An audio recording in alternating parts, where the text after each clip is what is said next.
Warahmatullahi wabarakatuh. Sehat ya dok ya? Alhamdulillah sehat. Habis putar-putar kemana nih dok? Biasa. Biasa, kemana-mana ya dok ya? Trayeknya panjang. Iya. Oke, untuk sahabat Jaya Solo semuanya yang mau mengajukan pertanyaan, ada yang mau ingin ketahui seputar topik yang kita bahas siang hari ini, silahkan ketik di kolom komentar karena nantinya 4 orang pemenang akan mendapatkan hadiah yaitu voucher Healthy Aesthetic Center di Rumah Sakit Jaya Solo gitu ya dok. Saya ya? bisa juga dapat berarti. Aduh, itu kayaknya nggak boleh itu dok. Boleh, waduh. Nanti ada sendiri kali ya dok ya. Soalnya saya juga langganan di Oh Healthy begitu. Aesthetic. Oh pantas ini shine bright ya dok. Tuh Ya, ini ada contohnya. Jadi silahkan kasih pertanyaan yang banyak. Kita kasih ke dokter Eva supaya wajahnya bersinar kayak Ya. dokter Eva. Betul. Langsung aja ya dok ya. Ya. Kita mau bahas soal rasa sakit pada rahang dan solusinya nih dok. Nah sebenarnya tanda-tanda awal kita disebut sakit rahang tuh kayak apa aja tuh dok? Apanya sekedar sakit atau ada tanda lainnya? Oke, jadi sebenarnya sakit rahang itu bisa macam-macam sih dok ya faktornya. Tapi yang pasti emang kalau tanda-tanda awalnya ya ada nyeri, rasa tidak nyaman, nanti akan diikuti dengan hal-hal yang lainnya. Nah, nanti yang akan diikuti dengan hal-hal lainnya yang baru yang kita akan bisa memastikan kemungkinan nyerinya itu dari mana. Sumbernya bisa banyak macam-macam. Tapi biasanya nyeri bisa localize, terlokalisir di daerah rahang, bisa menyebar sifatnya. Saya banyak sarafnya itu. ya dok ya, Betul. bisa sampai telinga Ada nyeri yang gitu sampai bisa ke ya, telinga, rasanya dari sampai ke kepala, sampai pusing, sampai ke belakang leher juga rasanya nggak nyaman. Itu banyak juga yang mengeluhkan seperti itu. Tanda awalnya biasanya nyeri, awalnya cuma nyeri ringan, kemudian memberat, kemudian akhirnya menyebar, seperti itu biasanya dok. Oke, kalau sampai demam mungkin nggak dok itu? Bisa, kalau Bisa. sudah melibatkan infeksi, bisa demam, ada pembengkakan dan lain-lain. Oke, contoh-contoh mungkin sahabat Jaya Solo semua masih kayak luas gitu ya dok. Betul. Maksudnya sakit pada rahang tuh contohnya kayak sakit apa aja sih dok? Bisa disampaikan nih dok. Jadi dokter Erina dan sahabat JIH, sakit pada rahang itu memang banyak faktornya, bisa meluas, bisa macam-macam penyebab. Jadi kalau misalnya yang paling spesifik lah, yang paling gampang sakit gigi. Sakit gigi. Sakit oke. gigi karena giginya lubang, cenut-cenut, jadi menyebar ke rahang. Nanti yang meluasnya adalah bisa terjadi pembengkakan, itu udah jatuhnya infeksi atau abses ya dok ya, itu yang bahaya. Atau juga bisa juga sakit pada rahang, misalnya kita setelah mendapatkan trauma, misalnya jatuh, kecelakaan, terpukul, kok jadi nyeri ya rahangnya. Nah itu juga bisa menyebabkan rahang, nyeri di rahang, tapi itu nanti penyebabnya dan akibatnya juga akan berbeda. Kemudian juga bisa juga tiba-tiba nyeri rahang, kok jadi sulit buka mulut, kok sendinya jadi nggak enak, nggak nyaman, itu juga bisa. Oke. Seperti itu. Berarti ada yang karena trauma sama non trauma gitu ya Betul. dok ya.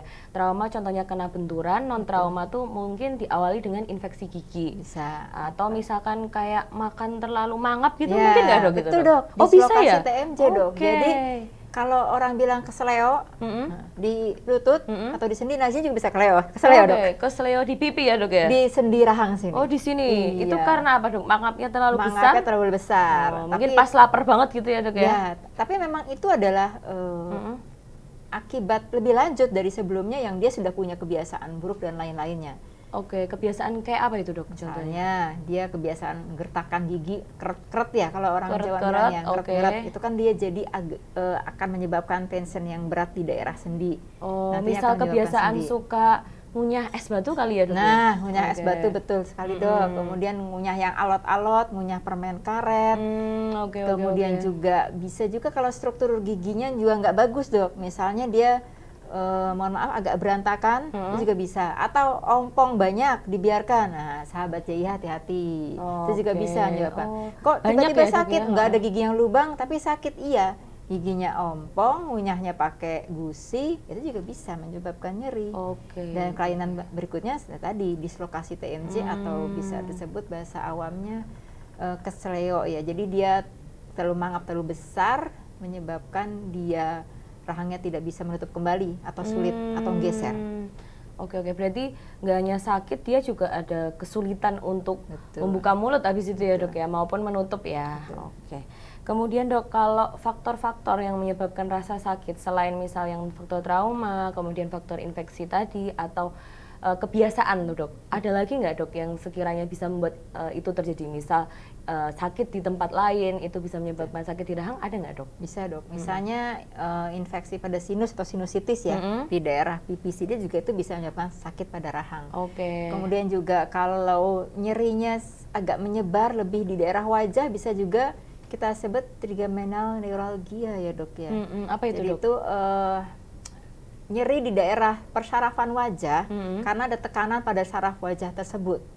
Nah, itu juga bisa menyebabkan nyeri. Biasanya sih yang mengalami hal tersebut, mohon maaf yang sudah agak sepuh ya, seringnya seperti itu kok nyeri terus dan tidak bisa dihandle dengan anti nyeri. Kita cari penyebab lokalnya tidak ketemu, penyebab lainnya tidak ketemu, dirasa tidak ketemu. Nah, kita biasanya akan mensuspekkan atau mentersangkakan bahwa beliau ini, pasien ini kemungkinan trigeminal neuralgia. Itu juga sama, jadi di daerah faktor U juga bisa, Betul. faktor sakit di tempat lain juga bisa. Contohnya sinusitis gitu. Berarti orang-orang yang udah punya riwayat sinusitis nih dok, entah itu sinusitis alergi, itu juga punya kerentanan untuk sakit di rahang ya dok. Betul, ya. dok. Karena posisinya ya dok ya, dekat sama posisi ruang berdekatan sinus ya, dengan rahang misal yang atas gitu Betul. kan. Ya kan rahang ada rahang atas dan bawah gitu ya Betul. dok ya. Kemudian dok, kalau kita kasih secercah info nih dok ke masyarakat gitu dok. Kalau misalkan kita anggap itu nyeri masih, itu masih oke lah, nggak yang sebegitu serius, sama itu tuh sudah ada red flag-nya nih, sudah ada sindroma, ya ini bahaya nih, harus cepet-cepet. Itu kayak apa dok membedakannya? Ya tadi dok, misalnya nyerinya ringan, localized, bisa relief, bisa sembuh atau perbaikan tanpa obat. Oke. Kemudian kalau dia sudah dikasih obat 2-3 kali masih nyeri, berarti itu tandanya warningnya dia harus mencari ahlinya untuk mengetahui penyebab nyerinya sumbernya apa. Itu apa ya, karena dok, kan tadi nyeri itu kan luas ya dok ya, biar bisa dicari tahu apa sih penyebab nyerinya. Apalagi kalau yang paling serius nih dok, dia nyeri kemudian udah mulai kok muncul bengkak. Nah, bengkaknya tidak hanya di gusi, udah mulai bengkak ke arah wajah, udah mulai nyeri telah. Nah, itu malah indikasinya harus segera ke IGD ya, kalau seperti itu. Sakit apa itu dok? Mungkin banyak yang belum tahu dok. Sakit yang rahangnya bengkak sampai ke muka, mungkin sampai ke leher-leher juga gitu dok. Yang penting jangan sampai nyeri hati ya. Aduh. Kalau itu kayaknya susah obat gitu dok. Jadi yang sampai menyebar ke pembengkakan itu kita biasanya sebutnya abses atau infeksi dok. Kemungkinan besar seringkali adalah penyebabnya dari gigi. Jadi kan kadang itu harus selalu diawali dengan infeksi gigi atau mungkin juga enggak dok? Bisa jadi diawali dengan sakit gigi sebelumnya, bisa juga tiba-tiba langsung nyeri di rahang terus bengkak. Enggak kok, sebelumnya enggak sakit gigi, tapi setelah kita cari tahu ternyata memang ada sumber lubang gitu ya dok di daerah mulutnya seperti itu dok. Itu yang sudah bahaya, karena kalau sudah ada pembengkakan, rahang itu kan berdekatan dengan kelotun ke bawah leher ya dok ya. Nah, leher itu adalah jalan nafas. Nah, itu yang kita tidak inginkan. Jadi seringkali masyarakat kita yang mudah-mudahan sahabat JIH tidak termasuk seperti itu ya dok ya. Terlambat. Jadi udah berhari-hari, udah 1 minggu nyeri, udah sampai segala macam, sakit gigi, cuma sakit gigi, cuma seperti ini, dikasih obat warung atau ke apotek minum obat biasa tapi tidak perbaikan, tetap ditahan, akhirnya ke IGD setelah kondisinya sudah berat. Saya pernah nemuin itu dok, sampai fatal tuh dok akibatnya. Ya, betul. Jadi seringkali gitu sahabat JIH juga mudah-mudahan ya dengan acara ini dokter bisa lebih terbuka bahwa sakit gigi itu jangan disepelekan. Sakit gigi sekali, cuma sakit gigi bisa pakai obat warung. 2 kali 3 kali dibiarkan bengkak nanti kempes sendiri. Bengkak berikutnya, kalau dia sudah mulai memberat, kalau kebetulan sahabat JIH atau pasien tersebut daya tahan tubuhnya lagi nggak bagus, lagi kurang istirahat, itu bisa memberatnya di situ dok. Sehingga bengkaknya itu, apalagi kalau ada DM ya, kencing manis dok, itu lebih cepat sekali ya. Dalam hitungan jam, wah sudah besarnya udah bisa turun sampai ke leher dan khawatirnya menyumbat jalan nafas. Untuk sahabat JIH semuanya, kalau ada dari kalian atau mungkin tetangga atau saudara dia sakit pada area rahang, mungkin malah merambat ke pipi, ke wajah, ke leher, itu harus hati-hati soalnya bisa jadi bukan hanya nyeri rahang biasa ya dok ya, bisa bahkan sampai akibatnya fatal karena kalau dia tuh masuk nih ke area apalagi di leher, di situ ada jalan nafas. Nah itu yang fatality rate-nya tinggi karena itu tadi ya dok ya. Oke. Tapi ya mudah-mudahan pokoknya warningnya adalah sakit gigi udah datang aja gitu ke JIH ya. Ya benar ya dok ya, supaya cepat tertangani. Betul. Takutnya nanti udah kelewatan malah menyesal di kemudian hari gitu kan. Walaupun kata orang-orang itu ya dok ya, sakit gigi lebih sakit daripada sakit hati. Ada lagunya dok? Iya betul. Udah ada zamannya belum dok? Oh, belum dok. Belum. Coba dokter. Waduh, saya nanti kalau nyanyi takutnya saya terkenal jadi saya diundang di TV, betul, TV ya, kan nggak enak ya, dia jadi penyanyi nanti mending sudah repot. Iya, fokus untuk menangani gigi sahabat-sahabat gigi solo ya dok ya. Betul dokter. Nah itu kalau yang mengenai infeksi ya dok ya. Selain infeksi yang tadi kan kita sudah sebutkan, bisa juga yang dislokasi itu jadi sendinya kesleo atau dia terbuka tidak bisa menutup kembali, itu kalau dibiarkan lama juga akan semakin sulit karena ototnya makin kaku. Saya pernah menemukan sudah 2-3 hari saya juga bingung, kan nggak bisa makan ya, tapi dipaksa atau gimana mungkin cairan gitu dipaksa bisa tetap bisa minum, datang sudah terlanjur kaku. Nah itu agak repot juga mengembalikannya. Kalau misalnya baru fresh, oh dirasa kok nyeri ya, kok saya nggak bisa nutup mulut, kok leher saya terasa menggeser. Nah itu juga sama dokter, itu juga warning. Sebaiknya lebih cepat-cepat ya, supaya ototnya tuh masih enak buat direposisi, dikembalikan posisinya gitu. Oke dok, untuk orang-orang yang lebih rentan kena sakit pada rahang, gangguan rahang tuh ada nggak sih dok, kayak mungkin dari segi usia atau orang dengan gangguan punya komorbid atau apa gitu, ada nggak dok? Biasanya ya tadi seperti disebutkan, kalau dia faktornya localized ya memang yang punya kebiasaan buruk. Kalau mengenai tadi yang dislokasi atau kesleo itu ya dia karena kebiasaan buruk menggigit, menggertakkan gigi. Ya, dok, ya. Kemudian juga kadang ada yang suka gigit-gigitin. Kalau ngunyah lama tuh, ngunyah lama juga terus ya. Ngunyah keras-keras ya. Tidak juga dilarang untuk mengunyah keras, tapi kalau terlalu sering mengunyah yang sangat keras atau sangat alot, kan rahangnya akan terasa pegel awalnya itu. Nah itu udah ada warning, kalau pegel berarti ada something yang kita harus mengubah pola makan kita atau gaya hidup kita. Terus sama mungkin tidur satu sisi. Oh itu pengaruh juga ya dok ya? Tidur satu sisi. Berarti atau kalau misalnya ganti nih harusnya ya, dok. yang olahraga berat juga hati-hati ya.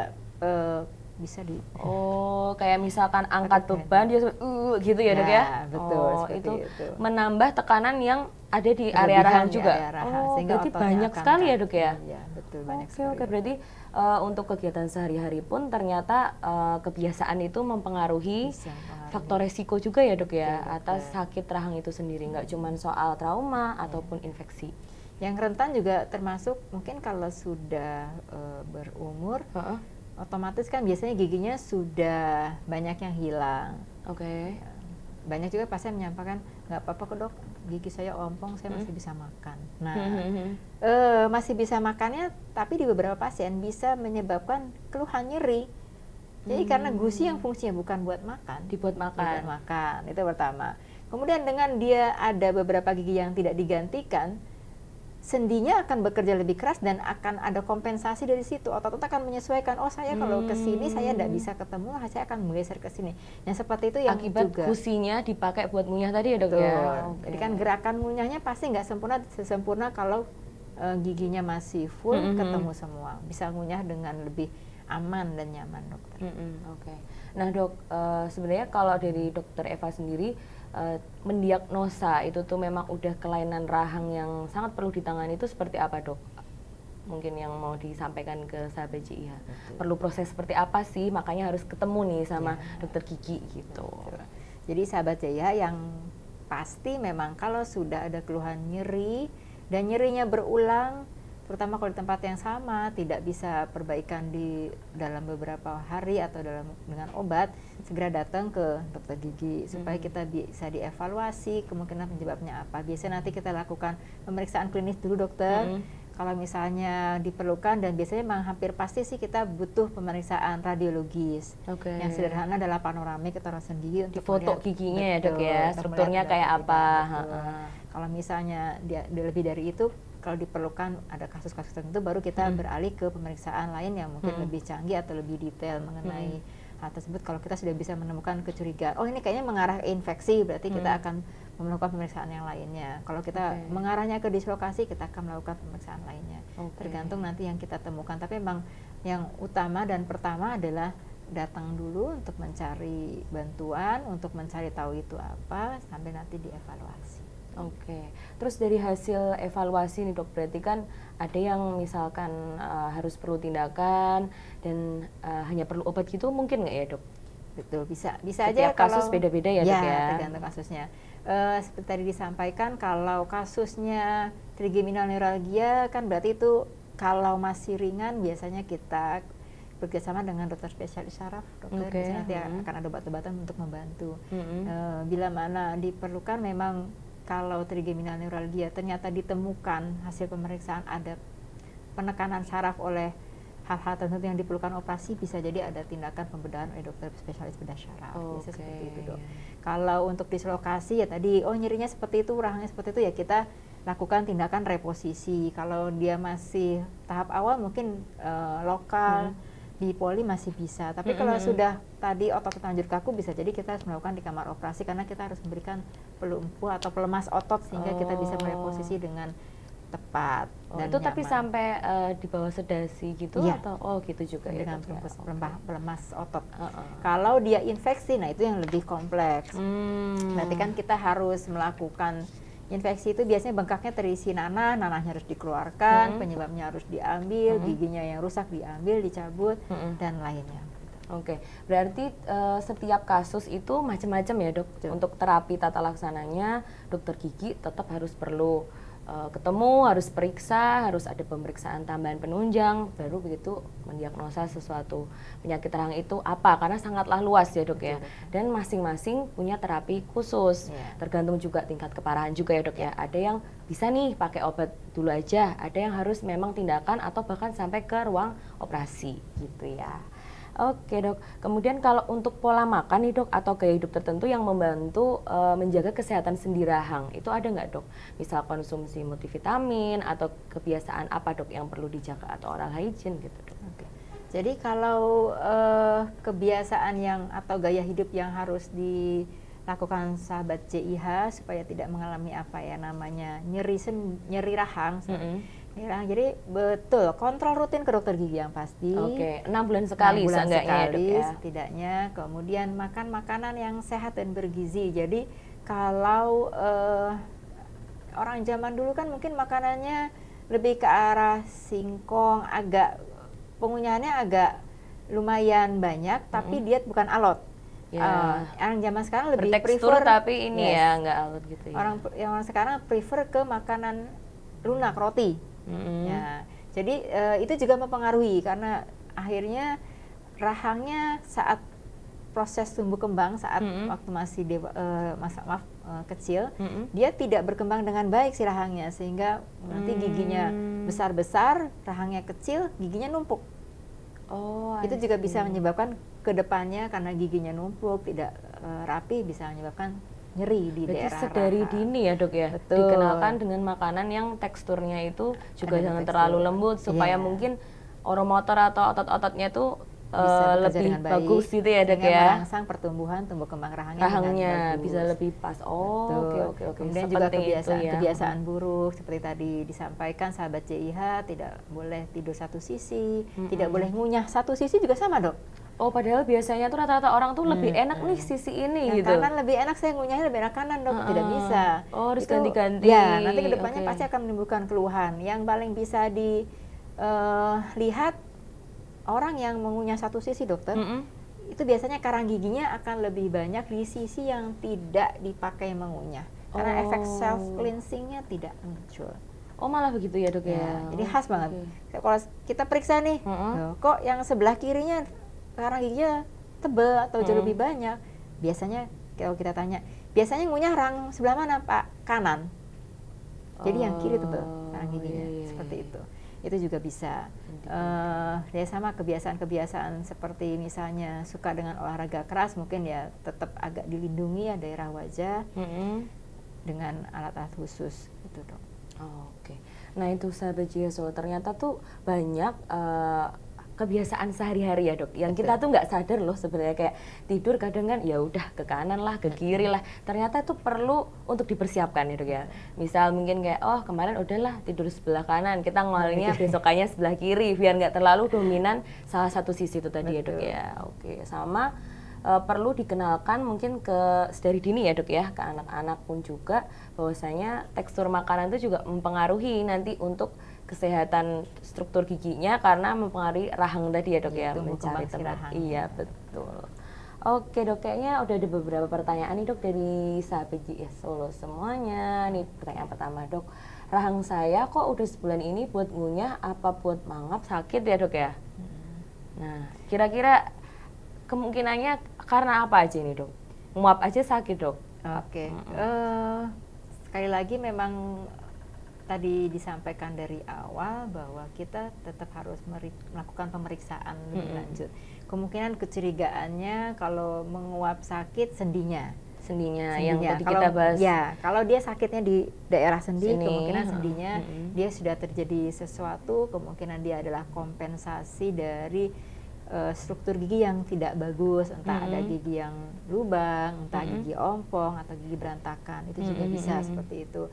Kalau buat ngunyah sakit, kalau sakitnya sekali lagi di sendi, ya berarti tadi kemungkinan masalah di sendi. Tapi kalau ngunyah sakitnya di daerah tertentu, berarti ada kemungkinan yang daerah tertentu ada bermasalah, apakah berlubang atau juga seringnya juga gigi impaksi dokter. Itu saya juga belum menyebutkan. Jadi gigi impaksi itu gigi bungsu. Spesialisnya dokter Eva banget ini ya dok ya. Betul. Jadi sahabat CIH, gigi bungsu itu kan posisinya di ujung. Itu biasanya muncul umur berapa tuh dok? Nah, di atas umur 17 tahun dok. Makanya sebutannya wisdom teeth. Jadi gigi kebijaksanaan. Jadi di saat tumbuh itu harusnya orang itu udah bijak. Oh gitu ya dok. Berarti tandanya orang itu sudah dewasa maksudnya. Namun karena dia muncul di terakhir, sisa tempatnya. Apalagi yang rahangnya sempit-sempit itu ya dok ya. Betul, dan 70% orang Indonesia kemungkinan ada masalah di gigi bungsunya. Tidak bisa tumbuh dengan baik, tidak cukup tempatnya, entah miring atau dan lainnya. Dan seringnya kalau gigi bungsu, kemudian apalagi yang atas miringnya ke pipi, muncul miringnya ke arah pipi keluar, betul. Jadi dia nggak lurus tapi miring ke pipi. Nah itu juga saat ngunyah buka tutup juga bisa menyebabkan sendi, nyeri di daerah rahang, karena kan dia kita ngunyah, kita bicara kan bergerak terus, dia kegesek. Nah itu juga bisa menyebabkan. Jadi itu juga yang harus diperhatikan, tidak hanya gigi lubang, tidak hanya gigi ompong, tapi juga gigi impaksi, belum saya sebutin ya tadi. Betul, iya. Berarti yang ditanyakan sama sahabat JIH ini antara kemungkinan sendi atau bisa jadi juga yang gigi belakang itu ya dok ya, atau mungkin infeksi di salah satu gigi yang memang paling nyeri areanya gitu ya dok ya. Tergantung daerah mana merasakan nyerinya. Kalau yang ngomong soal impaksi nih dok, kalau yang impaksi tadi itu berarti penanganannya seperti apa tuh dok? Kalau impaksi soalnya gigi bungsu seringnya tumbuhnya tidak sempurna, untuk fungsi juga tidak terlalu berfungsi di pengunyahan atau estetika, jadi ya sarannya diambil dok. Karena banyak keluhan ya dok dari situ. Soalnya saya juga pernah tuh dok, ya karena keluhannya lebih ke pusing, itu juga sangat bisa terjadi ya dok ya, gara-gara gigi impaksi itu tadi ya. Jadi mensensitasi, pusing sebelah, pusing semuanya kayak gitu ya, dengan migrain gitu ya. Oke, jadi untuk sahabat JIH Solo semuanya, mungkin nggak hanya sakit rahang, bisa jadi keluhan lain kayak pusing kayak gitu ya dok ya.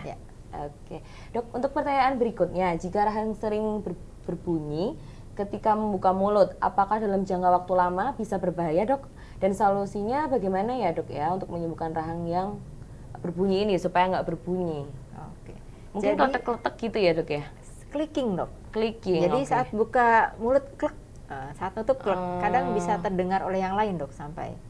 Ya itu sekali lagi memang kalau sampai sering berbunyi dan dia kronis, itu yang tadi awal evaluasi dulu.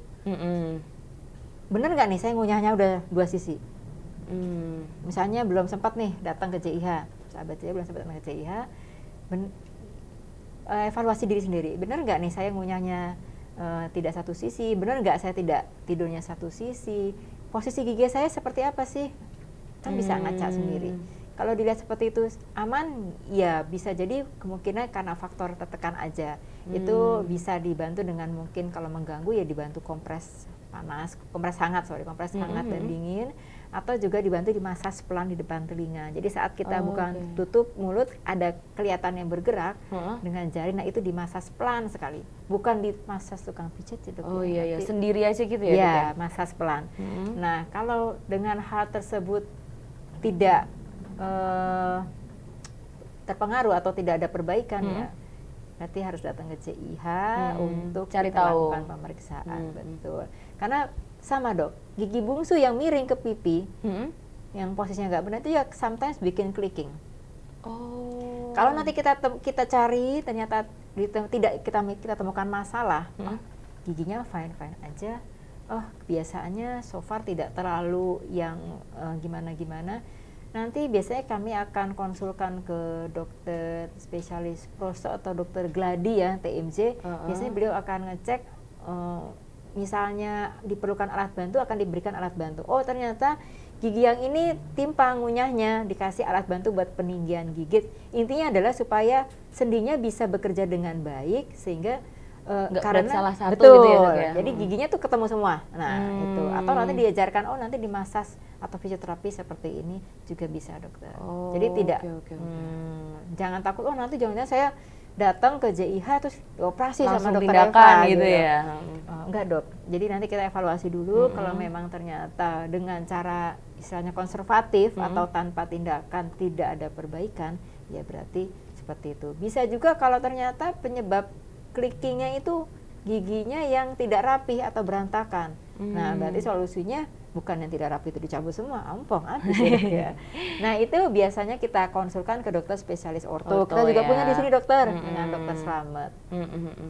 Jadi dirapikan strukturnya ya, Dok, ya. Kali-kali itu yang bikin clicking itu karena strukturnya nggak rapi gitu ya. Sehingga saat dia ngunyah, dia harusnya ketemunya bersamaan, dia tidak ketemu bersamaan, dia akan kompensasi bergerak, itu menyebabkan bunyinya klik.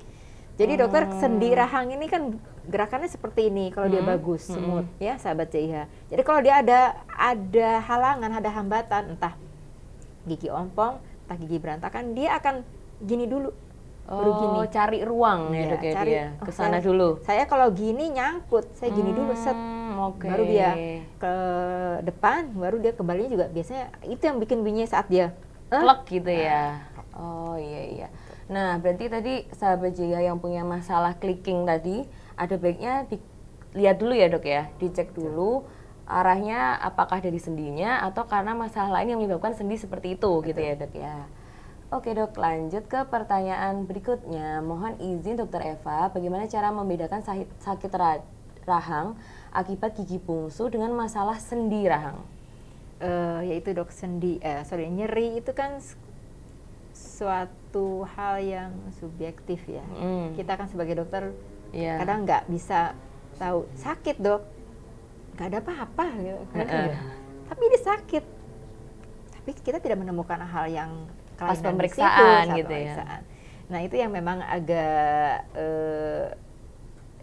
sesuatu yang mesti kita evaluasi lebih lanjut. Tapi memang gigi bungsu itu kalau memang pas saat kita melakukan pemeriksaan ternyata memang posisinya tidak menguntungkan, dia ada masalah nyeri, walaupun sometimes juga saya akan sampaikan pasien, saya tidak bisa memastikan bahwa nyeri ini memang penyebab dari gigi bungsu. Tapi yang saya ketemukan saat saya pemeriksaan adalah gigi impaksi itu. Tapi giginya nggak sakit, Dok. Ya, betul. Tapi kan dia kadang tidak lokalize dia menyebabkan nyeri, tapi dia di bawahnya itu menekan si saraf sehingga menyebabkan nyeri di daerah rahang. Saya akan selalu sampaikan, tapi memang saya saat ini sahabat JIH pastinya dan masyarakat Indonesia sudah lebih pintar ya. Jadi saya prefer untuk edukasi. Jadi kita diskusi. Oke, saya ketemunya ini, keluhan Anda seperti ini. Oke, kita sarankan seperti ini, tapi ya kita akan evaluasi lagi bila mana itu ternyata tidak menyembuhkan atau tidak ada perbaikan, ya berarti kita harus mengevaluasi ulang ada masalah lain tidak di situ atau di tempat lain seperti itu. Jadi ya biasanya kita akan bertahap, Dok. Jadi karena sakit untuk di area rahang sama gigi bungsu ini kayak mirip-mirip ya dok, 11-12, maka tetap harus dievaluasi dulu ya dok ya, harus mungkin butuh foto dan lain sebagainya, karena memang kan lokasinya juga berdekatan ya dok ya, antara rahang-rahang sendi persendian sini dengan si gigi bungsu itu. Jadi kalau sakit yang disebabkan oleh gigi bungsu ya kemungkinan besar kalau kita temukan dia localized, ditekan sakit ya udah, itu gigi bungsu udah jelas gitu. Tapi kalau ditekan waktu pemeriksaan itu maksudnya dok ya. Atau saya pasien sebelum pergi berobat atau kontrol atau konsultasi ditekan sendiri, dia menimbulkan nyeri ya curiga. Nanti paling dikonfirmasi pakai diketok gitu kadang ya dok ya. Ini kalau emang sakit emang berarti localized di situ gitu ya dok ya. Kalau itu tidak ketemu tetap ada nyeri rahang. Iya biasanya kalau si gigi bungsunya memang posisinya tidak oke ya sarannya tetap diambil dulu, baru kita bisa evaluasi lagi kemungkinan lainnya. Oke, siap dokter Eva. Pertanyaan berikutnya ya dok ya, dok untuk faktor penyebab rahang tergeser dok, bagaimanakah, apakah salah satunya karena vertigo atau ada CA atau ada stroke? Pertanyaan kedua, apakah Bell's palsy bisa juga nyeri pada rahang? Kemudian apakah harus dilakukan operasi? Pertanyaan pertama dulu kayak dok ya. Jadi sahabat JIH, terima kasih untuk pertanyaannya banyak ya. Vertigo itu pusing ya, pusing itu kan rasa. Kalau rahang bergeser itu sesuatu yang mekanik, fisik, dia terlihat. Jadi terus jadi karena vertigo jadi rahangnya bergeser tidak. Tapi karena kenapa jadi rahangnya bergeser dia jadi vertigo bisa? Karena kan jadi nggak sempurna, ada tekanan di saraf tertentu, mungkin dia karena dia miring, geser, sehingga menyebabkan tekanan saraf tertentu, dia meneruskan ke otak, bisa didefinisikan sebagai vertigo atau pusing, itu bisa. Tapi vertigo, jadi tidak bisa dibalik, vertigo menyebabkan rahang bergeser tidak bisa. Karena kalau orang bergeser menyebabkan nyeri sampai vertigo, bisa gitu ya. Karena kan vertigo itu kan pusing. Kalau dia gara-gara pusing dia jeduk. Dia pukul-pukul kepalanya ya, terus ini kepukul ya bisa jadi bergeser mungkin ya. Jadi intinya rahang bergeser itu karena suatu faktor fisik, mekanik ya, mekanik, dia ada sesuatu, entah gerakannya dia atau yang dari mekanik dari luar juga bisa. Jadi internal sama eksternal gitu ya dok ya. Tapi kalau vertigo tidak bisa. Kalau Bell's palsy, iya Bell's palsy nyeri ya dok ya. Dan dia rasanya kayak satu sisi baal gitu ya. Itu pasti gitu. Karena nyeri itu kadang didefinisikan tidak nyaman, didefinisikan nyeri juga sering gitu kan dok. Betul. Nggak nyaman, paling itu nggak nyaman tapi ini nyeri dok, kadang hanya nggak nyaman. Nah kalau apakah harus dilakukan operasi ya tadi kita lihat, kadang ada beberapa hal yang memang harus tindakan operasi, beberapa hal kita bisa dengan konservatif atau non operasi, nanti tergantung hasil pemeriksaan. Kayak tadi ya dok ya, makanya kalau emang dirasa ada sesuatu yang salah itu cepet-cepet supaya dikembalikan posisinya itu masih bisa tanpa harus yang ke ruang bedah gitu ya dok ya, supaya nggak terlanjur udah kaku gitu. Oke. Pertanyaan berikutnya ya dok ya, selamat siang dokter Eva, rahang saya sering apa nih ya? Saya sering nyeri kali ya. Apakah karena penyebab gigi palsu saya atau gigi saya yang berlubang dok? Terima kasih atas jawabannya. Oke, terima kasih. Oh pakai ini case-nya pakai gigi palsu nih dok ya. Terima kasih sahabat JIH untuk pertanyaannya. Bisa jadi karena gigi palsu kan gigi buatan manusia ya. Betul. Sebagaimanapun tidak bisa sesempurna gigi buatan Tuhan. Makanya saya selalu sampaikan, saya tidak pernah bosan dokter. Walaupun saya bedah mulut, saya akan cek, kadang seringnya saya gitu. Saya cek semua giginya, Pak punya PR ini, punya PR ini, punya PR ini, punya PR ini. Ya bukan supaya pasien jadi bolak-balik ke JIH ya, alhamdulillah sih ya. Tapi dalam arti itu adalah masalahnya bapak atau ibu tersebut harus segera ditangani, karena kalau sampai tidak tuntas gitu ya dok ya. Karena kalau tidak dia akan menyebabkan keluhan, dicabut yang akhirnya dibuatkan gigi tiruan atau gigi palsu. Gigi palsu biasanya emang kendalanya nggak nyaman dok. Namanya juga benda dari luar ya dok ya. Kalau gigi palsunya sudah longgar, sudah uglak-aglik, geser-geser lah, itu juga bisa menyebabkan nyeri. Karena kan gusinya dikegesek-gesek sama si giginya, karena giginya lepasan biasanya. Kecuali kalau gigi palsunya yang tanam atau implan ya, biasanya tidak menyebabkan nyeri seperti ini karena dia stabil, ada tertanam di dalam yang menggantikan akar gitu. Yang berlubang bisa juga menyebabkan nyeri. Karena tadi munculnya fokus infeksinya itu bisa jadi dari lubang itu ya dok ya. Oke dok, pertanyaan berikutnya dok, gimana caranya kita mengetahui ada bahaya di sakit rahang? Tadi udah sedikit disinggung ya dok ya, mungkin sedikit diulangi poin-poinnya dok, di mana saat kita tuh merasa itu red flag atau wah ini harus bahaya banget nih, harus bahkan cepet-cepet ke IGD tuh, itu kayak apa tuh dok?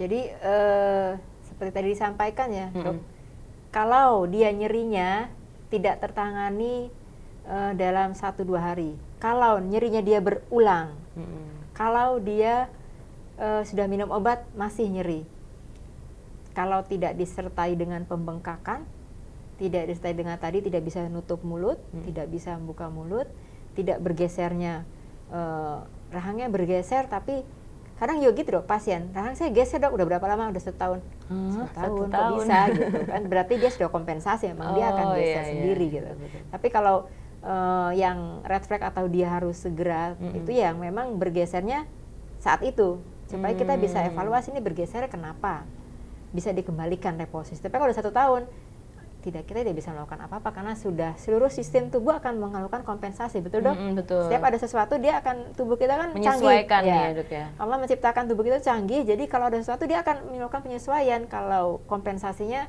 apa ya tergantung dengan yang terjadi saat itu di tubuhnya gitu. Jadi yang paling memang berbahaya adalah tadi infeksi atau abses. Kalau sampai yang bengkak-bengkak itu cepet-cepet lah mencari pertolongan ya dok ya. Oke. Kemudian dok, pertanyaan selanjutnya dok, kadang ada benjolan di rahang bawah, timbul hilang. Apa penyebabnya ya dok ya? Kadang menelan seperti ada sakit di bagian arah telinga. Solusinya apa dok? Benjolan di rahang bawah. Luas ya dok ya itu ya kemungkinannya ya. Dokter Aina juga sudah paham ya. Jadi benjolan itu bisa macam-macam ya dokter ya. Bisa ya yang simpel aja lah, kita berpikir itu apa, orang Jawa lenjeran apa? Ya, melanjer. Nah, sakit melanjer ya. Melanjer-lenjeran pempek. Lenjeran. Melanjer itu ya bisa jadi itu ada suatu infeksi di tempat lain yang menyebabkan dia kelenjar getah bening kita melakukan. Apalagi itu sakit waktu nelen ya dok ya. Itu kan biasa seperti itu. Apakah harus sakit gigi? Belum tentu juga. Bisa dari gigi, bisa juga dari yang lain, bisa dari infeksi tubuh juga ya dok ya. Sinusitis, flu gitu ya. Yang sering kan memang biasanya infeksi saluran nafas atas yang daerah atas itu yang menyebabkan. Diikuti dengan pembesaran itu getah bening tadi ya dok ya. Selama dia timbul hilang, kita bisa mencurigai itu sebagai pembesaran getah bening yang akibat dari reaksi terhadap suatu infeksi di tempat ya dok lain. ya. Selama dia nggak menetap terus tambah gede gitu ya dok ya. Kalau dia menetap tidak hilang-hilang, nah itu. Untuk tahu apa, lebih baik konsultasi aja supaya bisa lebih jelas, karena memang kalau sampai menetapnya lebih dari beberapa, kalau hanya di bawah 1 minggu kita bisa curiga infeksi. Kalau lebih dari 1-2 minggu sampai 1 bulan curiganya yang lain. Ya. Kalau lebih dari 6 bulan curiganya yang lain. Itu beda-beda. Ya. Tapi memang yang warning tinggal adalah berapa lama ini ya dok ya. Kalau 1 bulan udah membesar cepat, itu harus segera. Oke. 1 bulan pun kalau cepet-cepet makin gede juga sesuatu nih ya dok ya. Betul. Jadi mending cepet-cepet periksa aja, kita cek dari klinisnya seperti apa. Gitu ya dok ya. Oke dok, lanjut ke pertanyaan berikutnya. Dok, tanpa disadari saya punya kebiasaan ketika tidur itu suka seperti orang ngunyah makan, gigi atas dan bawah beradu dan membuat gesekan di dalam mulut. Apakah kebiasaan itu bisa membuat sakit rahang? Bagaimana cara menghilangkan kebiasaan menggeretakkan gigi ketika tidur? Berarti ini dalam kondisi deep sleep gak sadar ya dok ya? Betul. Emang ada dok orang seperti itu. Jadi nanti klinisnya itu giginya rata dok. Kan gigi itu ada tajam-tajamnya ya, struktur anatominya. Dia rata, karena dia setiap kronis kan dia kegesek terus, digertakkan dia, jadi clenching. Teman tidurnya akan ngilu banget rasanya, karena ngerek, seperti itu. Pasti akan menyebabkan sakit pada rahang, dan pasti giginya akan rusak. Sebabnya karena apa tuh dok? habit itu, kebiasaan. Kebiasaan buruk. Biasanya kalau kita telusuri bisa jadi ada faktor-faktor psikologis kadang ya. Psikologis. Ya, jadi nanti mungkin kita selain secara localize kita evaluasi tangani, juga harus ditelusuri kenapa penyebabnya. Yang kadang kita bisa temukan juga itu. Jadi faktor mungkin ada pikiran yang secara tidak sadar masih di pikiran saat tidur menyebabkan sampai kebawa di alam bawah sadar gitu ya Dok ya. Mau marah, kalau orangnya kalem nggak bisa, mungkin jadi seperti itu. Oke. Tapi nanti mungkin akan ada bahasa lebih lanjut dari spesialis yang khusus, tapi bisa jadi berhubungan dengan itu. Untuk localize-nya, biasanya kalau dari kami konsulkan ke dokter Gladi, spesialis prostat tadi, untuk dibuatkan kayak mouth guard. Oh, apa tuh Dok, mouth guard? Sejenis petinju lah Dok. Kayak petinju, jadi dia bisa melindungi. Jadi pakainya waktu tidur aja gitu. Karena efeknya apa sih Dok kalau kebiasaan kayak gini tuh nggak ditangani Dok? Ada efek yang mungkin jangka pendek atau mungkin jangka panjang kayak gitu? Jadi yang pasti kan karena dia kronis tuh krek. Jadi dia saat tidur yang harusnya semua kondisinya rileks, ini bekerja. Otot kita, otot punyahan ini akan kaku. Akan sakit. Ini kaku sekali. Biasanya waktu kita raba dia nggak smooth tapi dia kaku. Itu efek yang paling ininya, dan pastinya akan nyeri. Dan tadi kalau localize-nya si giginya juga jadi tadi akan rata Dok. Karena kan dia terus digesek terus seperti batu digesek, dia akan rata. Jadi mending sambil dicari tahu penyebab lain pun juga ditangani untuk di klinisnya ya Dok ya. Kebiasaan buruk kita evaluasi, kemudian kebiasaan buruknya ditangani sampai dia bisa menghilangkan kebiasaan buruknya dengan tadi mouth guard itu ya Dok ya. Nah itu jadi mungkin kayak banyak yang mungkin masih awam asing ya Dok ya sama mouth guard. Ternyata ada ya untuk mengurangi kebiasaan itu tuh pakai pelindung. Cuman harus dipastikan dulu apakah perlu atau enggak ya Dok ya. Makanya pergi ke dokter gigi dulu. Gitu ya Dok ya. Kemudian Dok, ada pertanyaan, kapan sebaiknya menggunakan kompres dingin atau panas saat sakit rahang Dok? Kalau dia bedanya rasanya apa Dok, dingin sama panas nih untuk keperluan sakit rahang? Sama-sama sih. Kalau untuk kalau dia sakitnya itu karena inflamasi, kan kita biasanya ada vasodilatasi di situ ya, kita kompresnya dingin supaya mengecilkan. Betul, gitu ya Dok ya, supaya relief di situ. Kalau kompres panas, kalau misalnya dia ototnya kaku. Jadi kompresnya hangat gitu, supaya dia sama rilis juga rileks.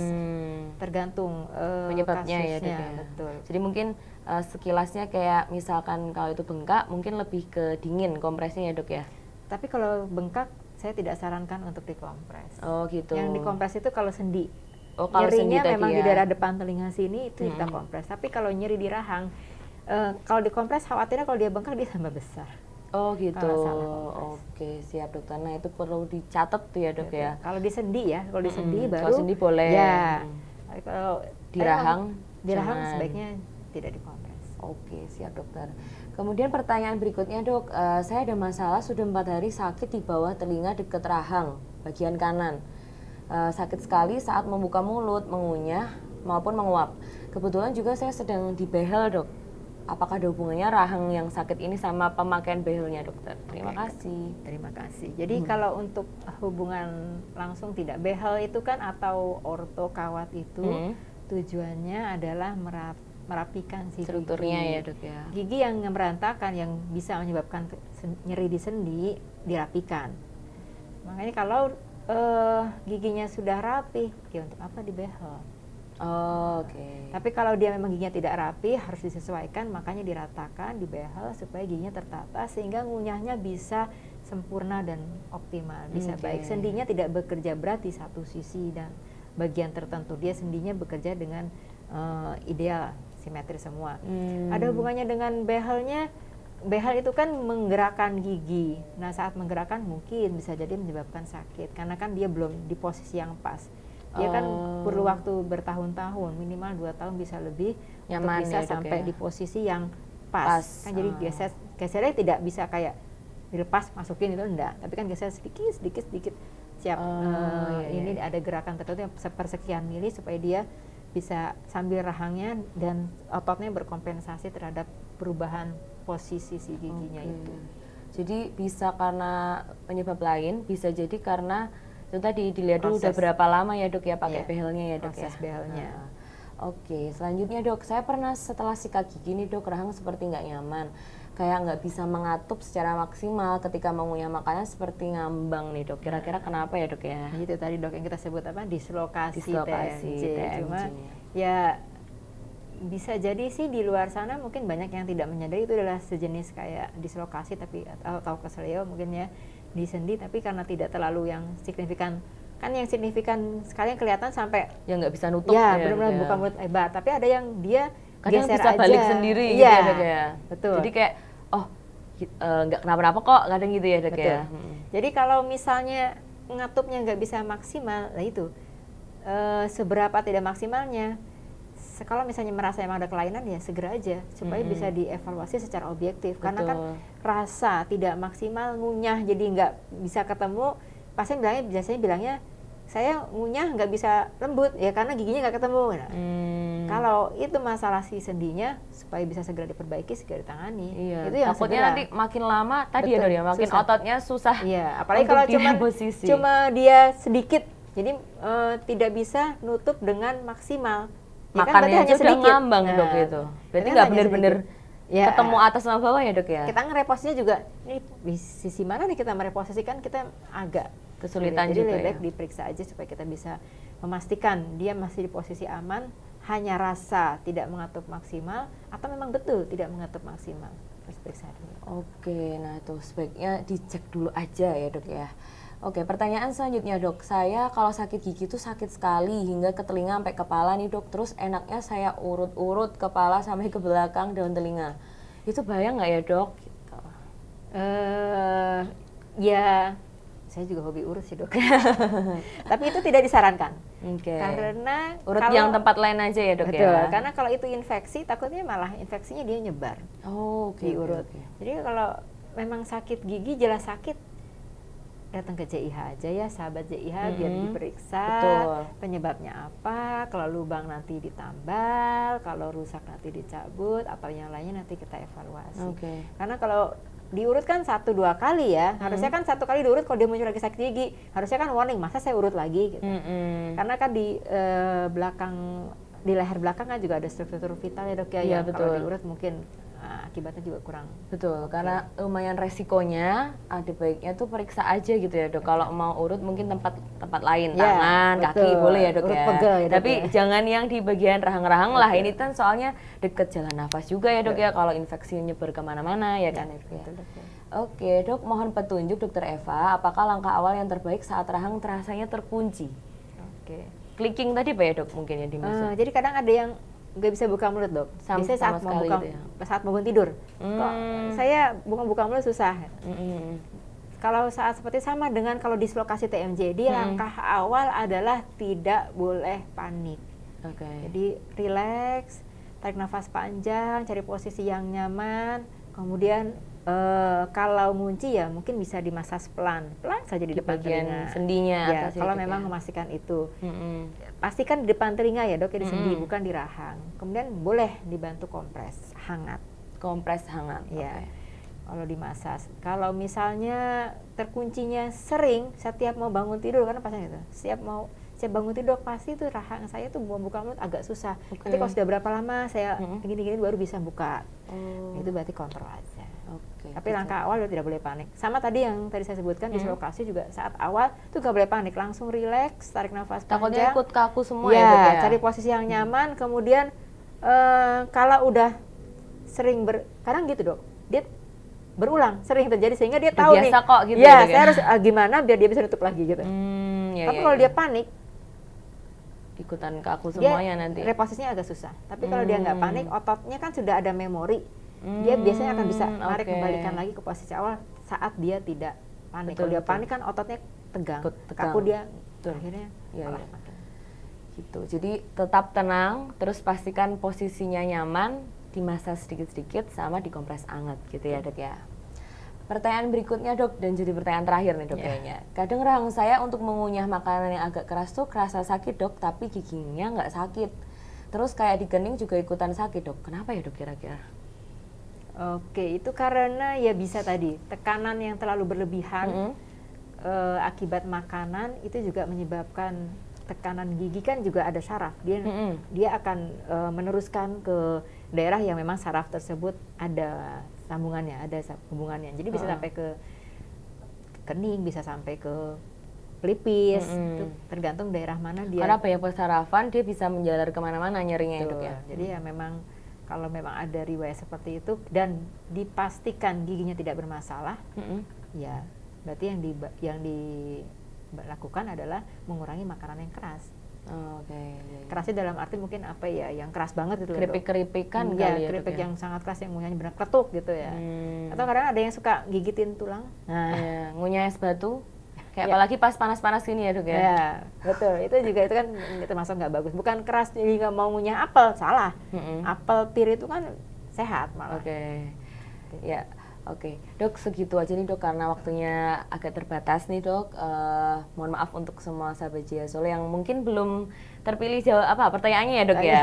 Kalau ada yang masih mau nanya-nanya nih sama Dokter Eva, nanti kan bisa ketemu nih sama Dokter Eva, konsul sama Dokter Eva di Poli Dokter Eva setiap hari apa, jam berapa Dokter? Saya Selasa, Kamis, Jumat sore, Sabtu pagi Dokter. Oke, tuh dicatat ya sahabat Jaya Solo. Nanti ngobrol enak kok sama Dokter Eva ya Dok ya. Siap, insya Allah. Insya Allah, iya, insya Allah tuh solusinya tercerahkan gitu Dok nanti ya Dok ya. Oke, Dok, mungkin ada poin-poin yang ingin disampaikan ke sahabat Jaya Solo terkait obrolan kita siang hari ini, yang poin-poin pentingnya aja Dok. Jadi terima kasih kesempatannya untuk JIH, terima kasih juga untuk sahabat JIH yang sudah mendengarkan live talk ini.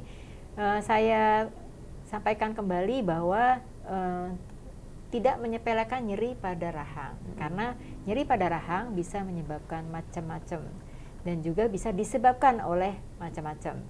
Dan untuk mengetahui itu apa, kita harus konsultasi atau kita periksa supaya bisa dilakukan pemeriksaan dan diketahui kira-kira penyebabnya apa. Intinya adalah tidak pernah menyepelekan sesuatu, karena seringkali karena hanya masalah gigi, hanyalah gigi, sahabat JIH menyepelekan hal tersebut dan datang ke JIH sudah dalam kondisi berat. Nah itu yang juga akan menjadi sesuatu yang untuk sahabat JIH kok jadi repot ya. Nah itu karena sudah terlambat. Jadi datanglah ke JIH sebelum terlambat. Jadi lebih baik apa Dok? Mencegah daripada mengobati. 6 bulan sekali ketemu Dokter Eva nggak apa-apa. Itu lebih baik ya Dok ya? Iya. Oke, terima kasih untuk sahabat Jaya Solo semuanya. Di akhir acara ini Dok, kita akan umumkan 4 orang pemenang voucher di Healthy Aesthetic Center. Nanti sambil weekend, sambil treatment nih Dok, ngerasain di treatment di RSJ Solo Dokter. Di lantai 4 nanti pemenangnya ini dengan @Laurasia Melida, kemudian @Srutni_, @Tanti_Kici, dan @Bila Salsabila. Selamat untuk keempat pemenang. Nanti siapa tahu ketemu sama Dokter Eva, sama-sama lagi treatment ya Dok ya. Nama saya nggak ada ya Dok? Nanti khusus untuk Dokter Eva. Iya. Begitu, untuk kurang lebihnya kita mohon maaf ya Dok ya. Sampai ketemu di sesi Health Talk berikutnya. Assalamualaikum warahmatullahi wabarakatuh. Terima kasih.